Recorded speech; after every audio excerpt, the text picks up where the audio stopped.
That's right. That was another big thing too. When we talk to folks, they try to compare us to other systems and all. These guys over here are just having you install software on their computers, and then you become a node.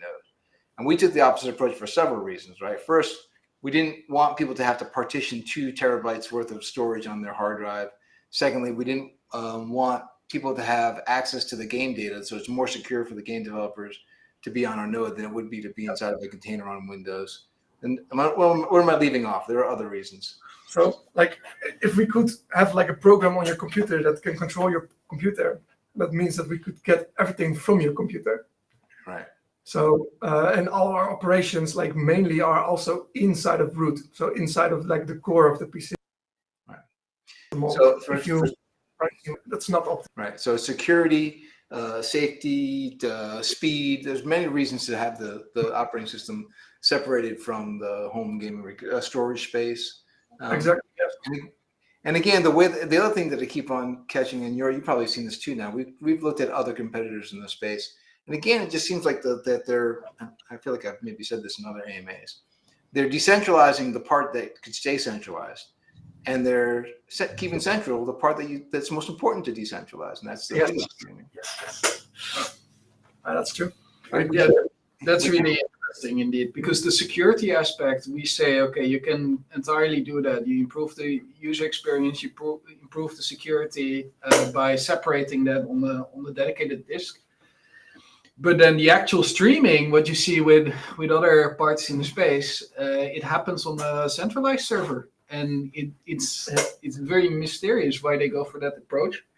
But people, they don't seem to mind. So I guess that's the. Yeah, they'll mind when they get when they have the bill come at them and says, you've had this many people playing, and now you have to pay this much money to Amazon.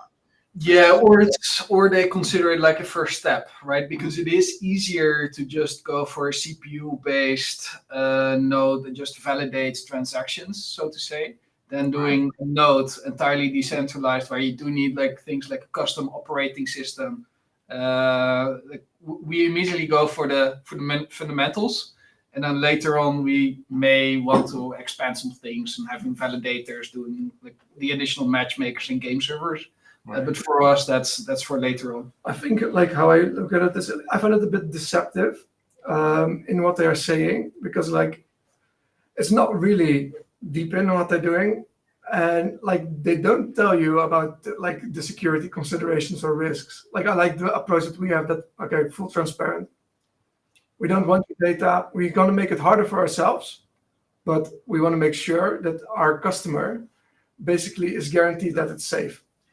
And the other thing that I remember that you guys had told me was the driver issue, right? Because one of the first scripts you wrote was, or I don't know if it was one of the first ones you wrote, but you wrote the script that goes out and finds the latest drivers for the systems, right? So what you're saying is, if it were still a container inside of Windows and this game required new drivers, you'd be forcing the gaming rig owner to update their drivers, and they may not want to.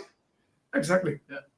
But by having those on a node, having this different operating system, we can update drivers to our heart's content, and it doesn't bother the person's gaming rig that they normally use. It's completely non-invasive to your home PC. So let's say you have a Windows, like the node will operate completely separate, and it will not invade in anything. So like no changes, nothing to your PC, which I think is very important, because nobody wants somebody else watching in their PC.